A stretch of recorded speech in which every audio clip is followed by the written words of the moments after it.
Students, last lecture में मैंने आप लोग को निर्देशांक भूमिति चैप्टर स्टार्ट किया था, जिसमें मैंने आपको दूरी का सूत्र बताया था और उसका उपयोग कैसे करना है ये भी बताया था। आज हम लोग दूरी के सूत्र से कुछ और भी क्वेश्चन देखते हैं कि दूरी का सूत्र का उपयोग करके और हम लोग क्या क्या कर सकते हैं। जिसमें से एक क्वेश्चन जो मैंने लिया है यहाँ पे, एक्स अक्ष पर स्थित वह बिंदु ज्ञात करो। अगर मान लो कि ये आपका जो है कि आलेख पत्र है जिसमें यह एक्स अक्ष है। एक्स अक्ष पे कोई बिंदु है, कहीं भी हो सकता है, वो लेफ्ट साइड में भी हो सकता है, राइट साइड में भी हो सकता है, वो डिपेंड करता है लेफ्ट है कि राइट है। लेकिन यहाँ पे से हम लोग को एज्यूम करना है, मानना है कि एक्स अक्ष पे कोई बिंदु है। मान लेता हूँ कि एक्स अक्ष पे ये बिंदु है P, तो अगर एक्स अक्ष पे है तो इसका y निर्देशांक तो 0 रहेगा और x का कोई ना कोई तो वैल्यू रहेगा, जिसको मैं a ले लेता हूँ। बताना है कि ये जो बिंदु x अक्ष पे है वो कोई बिंदु a है और एक बिंदु b है। इन दोनों से समान दूरी पर, जितना दूरी AP की है उतनी दूरी PB की भी है। तो इसका ये मतलब है मुझे बिंदु निकालना है कि बिंदु निकालना मतलब एक तो y निर्देशांक तो 0 है, बस मुझे a की वैल्यू निकालनी है, जिससे मुझे p का पूरा मान मिल जाएगा। तो ऐसा पहले मुझे मानना पड़ेगा, माना बिंदु P जिसका निर्देशांक a और 0 है। 0 मैंने क्यों लिया? क्योंकि x अक्ष पर है। अगर x अक्ष पर है तो उसका y निर्देशांक 0 होगा, तो y की वैल्यू 0 और एक x के लिए हम लोग a b c जो भी आपको लेना आप ले सकते हो, कोई भी अल्फ़ाबेट ले सकते हो। तो माना बिंदु P a0 जिसका निर्देशांक है, यह बिंदु A तथा B से समान दूरी पर है।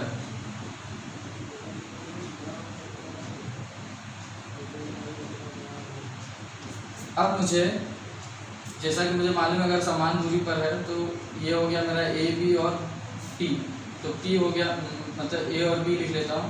तो A हो गया मेरा -3, 4, B हो गया 1, -4 और जो P है मेरा वह है A और 0। तो चूंकि A से P की दूरी और A से B की दूरी दोनों समान है, इसीलिए DAP मतलब A से P की दूरी ये बराबर है DBP, B से भी P की दूरी, दोनों की दूरी समान है।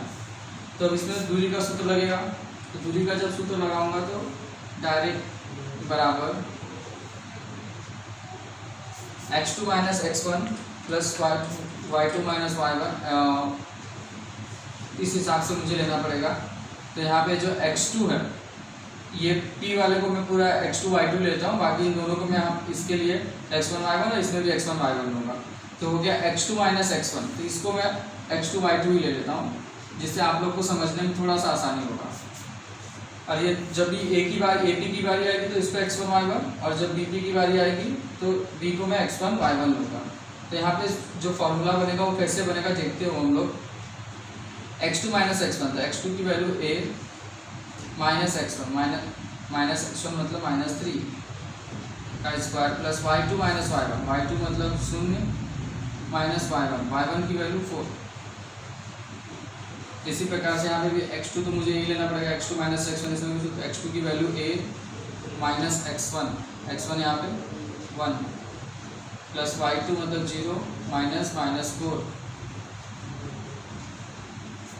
इस हिसाब से ये हो गया। अब मुझे जो कि करनी हटाना है तो मैं क्या करूँगा, वर्ग करने पर, दोनों पक्षों का वर्ग करने पर ऐसा लिखने का। तो ये दोनों की करनी हट जाएगी। ये हो जाएगा a+3 का होल स्क्वायर प्लस 4 में से 0 माइनस होगा तो 0 -4 का square 16 is equal to a-1 का होल स्क्वायर प्लस माइनस वही 4 का स्क्वायर 16। अब दोनों साइड 16 प्लस में है तो कैंसिल हो सकता है इजीली। और यहाँ पे जो बचा उसको हम लोग देखते हैं। तो ये हो गया a+3 का होल स्क्वायर, a-1 का होल स्क्वायर। तो इसमें a+3 का होल स्क्वायर का फॉर्मूला लगा दो, तो a square plus 2ab plus 2ab मतलब 6a plus b square, b मतलब 3 का स्क्वायर 9।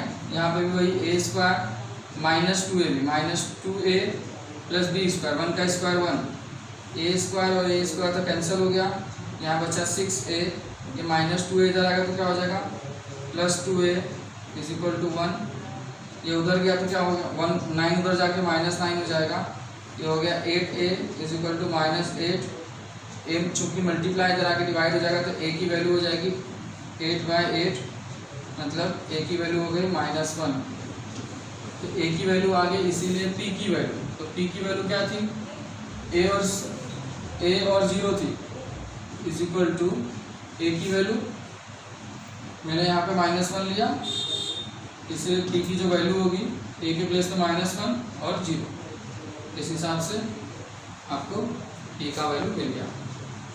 अब एक और क्वेश्चन देखते हैं जो दूरी के सूत्र के हिसाब से हम लोग इजीली कर सकते हैं। वो क्वेश्चन है, सिद्ध कीजिए कि बिंदु a, b और c ये समबाहु त्रिभुज के शीर्ष बिंदु है।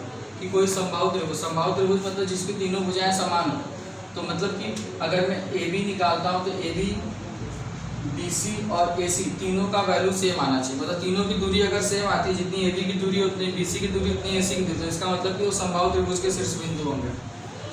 तो उसके लिए सबसे पहले मैंने बिंदुओं को ले लेता हूँ।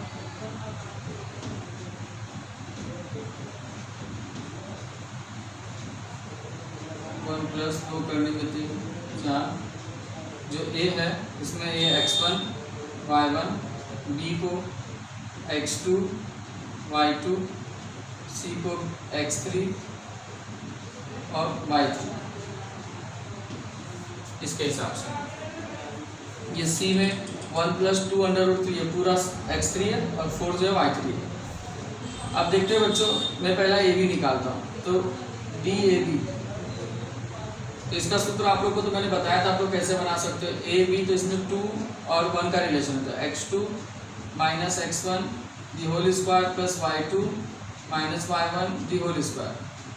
अब x2 की जो वैल्यू है वो है 1 - x1 1 प्लस y2 की वैल्यू 6 - 2, ये हो गया 0 स्क्वायर प्लस 4 स्क्वायर, तो टोटल हो गया 16 बाहर आकर हो जाएगा 4। इसी हिसाब से अगर मैं ए बी हो गया, अगर मैं बी सी निकालता हूँ तो ये हो जाएगा, बी सी निकालने के लिए मुझे डी सी, तो उसका फॉर्मूला बनेगा, चूँकि बी सी में 2 और 3 का रिलेशन है, तो उसका फॉर्मूला होगा x3 - x2 the whole square plus y3 - y2 the whole square. अभी जो x3 की जो वैल्यू है वो है 1 +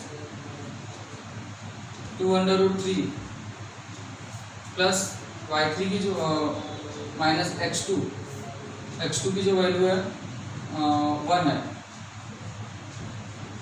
सेम y3 की जो वैल्यू है 4 है, माइनस y2 की वैल्यू 6। तो इस हिसाब से ये -1 + 1 तो कैंसिल हो जाएगा, तो यहाँ बचेगा 2√3 स्क्वायर, 6 - 4 जो रहेगा बचेगा -2 स्क्वायर, तो 2 का स्क्वायर 4 और √3 का 3, तो इस हिसाब से हो जाएगा 4 × 3 = 12 प्लस 2 का स्क्वायर 4, टोटल 16 जब रूट से बाहर आएगा तो 4 हो जाएगा। अब इसी प्रकार से मैं AC भी निकालूंगा, तो अब AC निकालना है तो DAC, इसका फॉर्मूला बनेगा A और C, देखो 1 और 3 का रिलेशन है, इसका फॉर्मूला होगा x3 - x1 plus y3 - y1, x3 का जो वैल्यू है वही 1 + 2√3 माइनस x1 की जो वैल्यू है 1, y3 की वैल्यू 4 माइनस y1 की वैल्यू 2। नाउ सारी वैल्यू पुट कर दिया, -1 + 1 कैंसल, तो यहाँ बचेगा 2√3, 4 - 2 2 स्क्वायर, 2 का स्क्वायर 4 और √3 का स्क्वायर 3 होगा, तो 4 × 3 = 12, फिर 2 का स्क्वायर 4, 16 बाहर आकर 4, स्क्वायर रूट लेने के बाद उसका वर्गमूल करेंगे। तो यहाँ पर मुझे ऐसा दिखा, चूंकि AB की दूरी बराबर BC की दूरी बराबर AC की दूरी, इसीलिए दिए गए बिंदु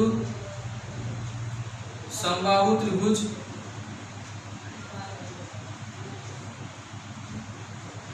के शीर्ष बिंदु हैं।